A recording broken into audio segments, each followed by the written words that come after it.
They told you the truth would set you free? They lied. In reality, the truth doesn't rule the world, perception does.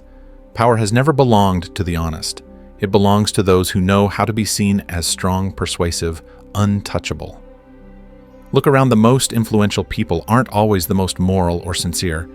They're the ones who master image timing and illusion. Truth is quiet, but perception screams. People don't follow what's real, they follow what feels powerful. A trembling man with the truth will be ignored. A confident liar with presence will be crowned. It's not justice, it's survival. This is the brutal terrain of human psychology. We are wired to respond to appearances over substance. And in that game, raw truth becomes a liability. Machiavelli understood this centuries ago. He warned that those who wield truth without strategy will be destroyed, not because truth is worthless, but because it's unarmed. If the world is a stage, then truth is the actor who forgets the script. Appearances are the costume, the lighting, the illusion that makes people believe even when it's false. Power belongs to those who understand this. It doesn't matter who you are. It matters who they think you are. So stop chasing authenticity for applause. Start mastering perception for survival. This isn't about becoming fake. It's about becoming sovereign. Command your image or be controlled by others' interpretation of it. Because in this world, truth is invisible, but perception. It decides everything. You think being real will protect you, that if you just speak from the heart, the world will reward you. But the world doesn't reward authenticity. It studies it, measures it, uses it. In a society built on appearances, showing your soul without armor is like walking into battle shirtless. You don't get points for being open. You get targeted. Machiavelli, Nietzsche, they both saw it long before you did. They warned us authenticity without strategy is a liability. The moment you expose your pain, your fears, your raw truths to the world, you hand over the blueprint of your destruction. People don't always want to understand you. Some want to control you. And the more you see, the world doesn't operate on fairness. It operates on advantage. And pure sincerity, though beautiful in theory, is powerless without awareness. If you speak your mind but don't understand the room, you'll be silenced. If you lead with emotion but ignore perception, you'll be dismissed. This isn't about deception, it's about survival. We're not saying abandon your truth, we're saying protect it. Guard it like something sacred. Reveal it with intention, not impulse. Because when you're real without being strategic, you become predictable. And what's predictable becomes manipulable. The world isn't kind to the unguarded. Not because authenticity is wrong, but because you live among people who weaponize openness. So adapt. Speak less. Watch more. Choose when to reveal and when to remain unreadable. Learn the difference between vulnerability and recklessness. In the theater of power, those who cry out for truth are often the first to fall. Not because they lacked depth, but because they lacked discretion. If you want to be real, be smart first. Because authenticity alone isn't strength. It's a silent invitation to be broken. From the moment you're born, you're taught how to wear a mask. Smile when you're sad. Say I'm fine when you're breaking. Nod when you disagree. This isn't dishonesty, it's survival. Society doesn't reward raw emotion. It rewards those who can perform composure. And the truth is, everyone wears a mask. Not because they're fake, but because the world is not a safe place for full transparency. We are conditioned to present only fragments of who we are, curated, filtered, controlled. Behind every handshake, every compliment, every show of loyalty, there's often a hidden ledger, calculations of benefit, risk, timing. We perform not to deceive, but to endure. And those who forget this are the ones who break. You may believe authenticity is noble. That being real is a sign of strength. But in a world governed by perception, that belief is a luxury. Because refusing to wear a mask doesn't make you powerful, it makes you exposed. And exposure is what predators look for. Machiavelli didn't tell us to lie for the sake of lying. He taught us that masks are shields. They are tools, instruments of emotional and strategic protection. You don't need to abandon your essence. You need to protect it behind intentional presentation. Wearing a mask doesn't mean losing yourself. It means controlling how much of yourself the world is allowed to see. And that control is power. The person who can choose what to show, when to show it, and when to remain silent holds the advantage, not because they are inauthentic, but because they are aware. So if you're tired of being misunderstood, used, or dismissed, stop giving the world all of you. Keep your core sacred. Let your mask speak where your heart cannot. In a society obsessed with optics, those who survive aren't the loudest, they are the most unreadable. We like to believe that love is pure, that loyalty is unconditional, that kindness is given freely. But beneath the surface of even the most intimate bonds lies a silent negotiation, an exchange of value, safety validation, or gain. We don't say it out loud, but it's there. All human relationships are transactional. From childhood, we're trained to earn affection. Good grades win praise. Politeness earns approval. Achievement secures belonging. As we grow, this conditioning doesn't disappear. It mutates into performance at work, people-pleasing in friendships, strategic silence in relationships. We learn to measure what to give based on what we receive. And whether we admit it or not, we're always calculating. This doesn't make us cruel, it makes us human. The tragedy isn't that people expect something in return. The tragedy is that we're taught not to see it. We're told that love should be selfless loyalty, blind, and sacrifice wholly. And yet behind every "I'm here for you," there's often a whisper. What do I get for staying? Behind every show of support, a quiet metric is this worth my time, my energy, my trust. To ignore this is to live with open wounds. To expect purity in a world built on trade is to guarantee disappointment. That's why the wise don't resent the transaction, they master it. They know when to give and when to walk, when to mirror, when to withhold, when to nod and when to disappear without explanation. Power doesn't come from rejecting this truth, it comes from accepting it without bitterness. So the next time someone promises you loyalty, ask yourself what they're protecting. When someone showers you with kindness, observe the timing. You're not being paranoid. You're becoming aware. In this world, connection is rarely without motive. The game isn't to avoid the transaction, it's to understand it before you're used by it. That's not cynicism, that's survival. History doesn't remember the most honest, it remembers the most convincing. The ones who didn't just lead, but who appeared destined to lead. The ones who mastered the art of illusion, not because they were fake, but because they understood something most people never will. Truth alone isn't enough. Appearance wins the war.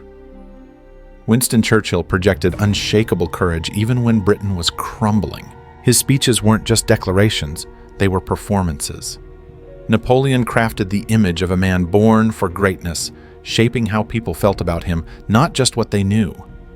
Steve Jobs and Elon Musk didn't rise through raw genius alone. They curated a vision so magnetic that people wanted to believe it, even when the reality was still forming behind the scenes. These men understood that power is not taken by truth, it's taken by narrative. Illusion is not deception when used with purpose. It's direction, it's vision, it's control. And in a society addicted to symbols and signals, illusion becomes a weapon sharper than any sword. But here's the mistake people make. They assume illusion means being fake. It doesn't.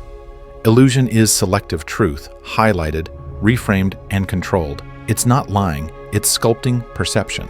You still operate from your core, but you show the version of yourself that commands loyalty, fear, admiration, or silence, depending on what the situation requires. If you ignore this, you'll be overlooked by those who understand it. Because in a world built on optics, people don't follow raw authenticity. They follow confidence, mystery, and symbolism. They follow what feels larger than life. And that larger is almost always illusion. So master how you are seen. Craft what others believe about you. Don't leave your image to chance, because the people who rise are not just real, they're unforgettable. And to be unforgettable, you must learn to control the story, not just the facts. They tell you that vulnerability is strength, that showing your scars is courageous, that honesty builds trust. But in the real world, the world of power, competition, and quiet ambition, revealing your vulnerabilities is not brave, it's reckless. Because what you expose emotionally, others can weaponize strategically. And they often will. You may think you're connecting by being open, but what you're really doing is handing someone the blueprint to break you. Your insecurities become pressure points. Your fears become leverage. Your dreams become tools for manipulation. It's not because people are inherently evil. It's because in a world wired for advantage, every piece of information is potential power. You must understand this. People listen when you speak from the heart, but not all listen with good intentions. Some listen to map out your weaknesses, to calculate how you respond to pressure, to figure out how to control you. And those who show their full emotional hand, especially in environments of influence, politics, business, even relationships, become the easiest targets. Machiavelli warned that power is not granted to the sincere. It's seized by those who know how to conceal weakness, project confidence, and strike only when ready. Nietzsche echoed this, calling unchecked compassion and honesty forms of self-sabotage in a ruthless society. They weren't advocating for coldness, they were advocating for strategy. You don't need to become emotionless. You need to become disciplined. Share your heart only with those who've proven they'll protect it. And even then, share wisely, not wholly. Because once something leaves your mouth, it belongs to the listener, not to you. In a world where perception defines power, you must be selective with your truth. Choose silence over exposure. Choose mystery over transparency. Choose control over emotional impulse. Because here's the brutal reality: the world does not respect emotional openness. It studies it, exploits it, and discards it once it's done extracting value. Guard your essence. Build a fortress around it. Show only what strengthens your position, and never what threatens it. The battlefield isn't where the bullets fly, it's where beliefs are shaped. The real war isn't fought with weapons. It's fought with words, with images, with perception. Empires have risen and fallen not because of truth, but because of the stories people believed. The one who controls the narrative controls the crowd. And in a world where perception outweighs reality, that control is the ultimate power. You may think that facts speak for themselves, that if something is true, it will prevail. But the harsh truth is, reality is silent. Only perception screams.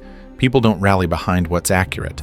They rally behind what feels powerful, what moves them emotionally, what confirms their fears or fuels their hopes. That's why leaders who look strong even when they're trembling command more loyalty than those who are honest but hesitant. Machiavelli taught this brutal law centuries ago. He understood that the masses don't follow truth. They follow confidence, myth, and crafted meaning. Truth can be buried. Facts can be ignored. But a powerful story, one that hits the heart, can override all logic. That's the battlefield. And those who fail to see it are already losing. This isn't manipulation out of malice. It's survival through narrative. Because whether you like it or not, you are being perceived at all times. Every word you speak, every silence you hold, every image you project, it all contributes to the story others tell themselves about you. If you don't shape that story, they will. And what they create may not serve you. So, learn this. Don't just focus on what's true. Focus on what's believed. Frame your message. Control your tone. Time your presence. Build myth, not just fact. Because the world doesn't reward the one who is right, it rewards the one who looks right when it matters most. In this invisible war of perception, truth is only power when it's packaged correctly. And those who master narrative don't just win, they define reality for everyone else. You've been told that wearing a mask means you're fake, that if you're not fully transparent, you're dishonest. But that's a lie told by those who don't understand the game. In a world built on optics, emotion, and silent competition, wearing a mask isn't betrayal, it's protection. It's not about deceiving others. It's about defending yourself. From the moment we're old enough to interact, we learn to perform. Smile in public, swallow discomfort, nod when we disagree. Society doesn't reward brutal honesty, it punishes it. The people who move freely through the world without masks are not respected for their openness. They're used, studied, broken. Because once your real self is out in the open, it's no longer yours. It becomes the weapon others can wield against you. The truth is, no one walks around fully exposed. Even those who preach authenticity are curating it. Behind every confident post, every polished interaction, every strategic silence, there's a mask, and those who wear it well navigate life with precision. Machiavelli didn't say lie for the sake of power. He said appearances matter more than intentions. He understood that when people can't read you, they can't control you. And when they can't control you, they either fear you or respect you. Wearing a mask doesn't mean abandoning who you are. It means protecting who you are from being dismantled by those who would exploit your openness. It's about showing what strengthens your position and concealing what could be used against you. That's not dishonesty. That's discretion. That's survival. Your mask isn't weakness, it's armor. And like all armor, it must be worn with purpose. You choose when to raise the visor. You choose when to reveal. But never by default, never without reason. Because in the ruthless game of perception, to be fully seen is to be fully vulnerable. So stop apologizing for not revealing everything. You're not hiding. You're protecting what matters. And in this world, that's not cowardice, it's wisdom. It's comforting to believe the world should be fair, that good people win, that honesty prevails, that kindness is repaid. But comfort is not reality, and reality does not negotiate with your ideals. The harsh truth is this: the world doesn't bend for the sincere, the gentle, or the hopeful. It rewards the strategic, it elevates the aware, and it crushes those who walk into battle still hoping it's a peace summit. You can spend your life demanding justice, waiting for the world to reflect your values, but it won't. Because the world isn't built on fairness. It's built on advantage, illusion, and adaptability. Those who cling to the idea that morality alone will carry them to success are often the ones left confused and broken when it doesn't. Not because they lacked virtue, but because they refused to adapt. Machiavelli understood this. He didn't reject morality, he rejected naivety. He saw clearly that hoping for a better world is not a strategy. It's a vulnerability. And those who refuse to see the world as it is will always be at the mercy of those who do. There's a silent brutality in that realization.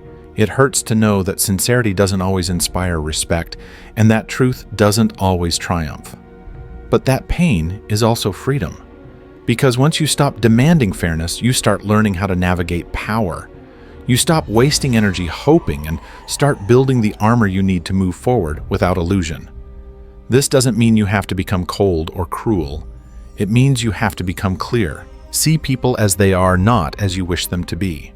Let go of the fantasy that purity is protection. Understand that in a world ruled by performance and perception, justice is not given. It is seized by those who adapt. Stop waiting for the game to be fair. Master the game that exists, because those who stubbornly wait for a just world will be broken by the one that's already in front of them. You don't get to opt out of perception. Whether you realize it or not, the world is constantly forming a version of you based on what you show, what you say, what you wear, and what you withhold. And here's the brutal truth. If you don't consciously craft that image, someone else will do it for you, and they won't do it with your best interest in mind. In the modern arena of power, silence isn't invisibility. It's interpretation. If you leave your image to chance, you invite misrepresentation, manipulation, and misjudgment. People will fill in the blanks with assumptions, and often those assumptions are based on their fears, their projections, or worse, their agendas. That's why mastering your image isn't vanity, it's survival. Think of history's most dominant figures, not just for what they did, but how they were seen. Napoleon sculpted the myth of a man of destiny. Churchill projected unshakable strength when his country teetered on collapse. Steve Jobs curated a vision of brilliance, innovation, and mystique. Their legacies weren't accidents. They were deliberate constructions, every word, every silence, every gesture calculated to send a message. Machiavelli knew this truth intimately. He wrote that people judge not by what is true, but by what seems true. It's not enough to be wise, you must appear wise. It's not enough to be strong, you must look untouchable. In this world, power doesn't flow to the pure of heart. It flows to those who know how to project control, strength, and purpose, even when chaos is raging inside. So take control of the story people tell about you. Define your presence. Own your silence. Choose what to reveal and, more importantly, what to protect.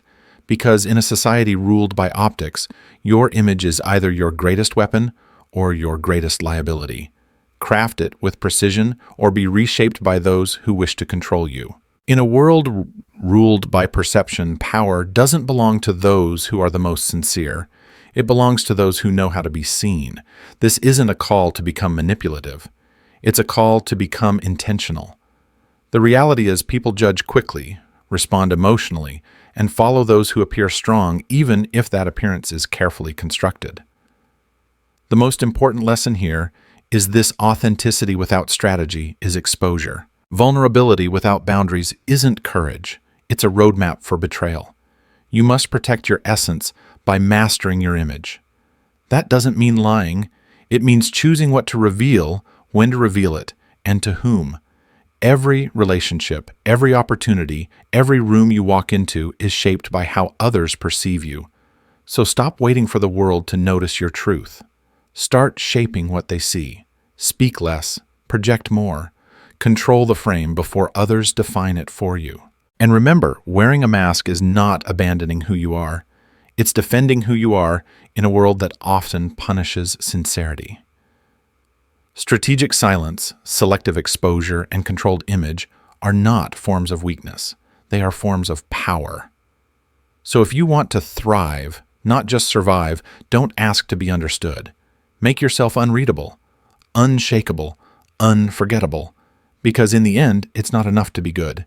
You must be good at being seen the right way.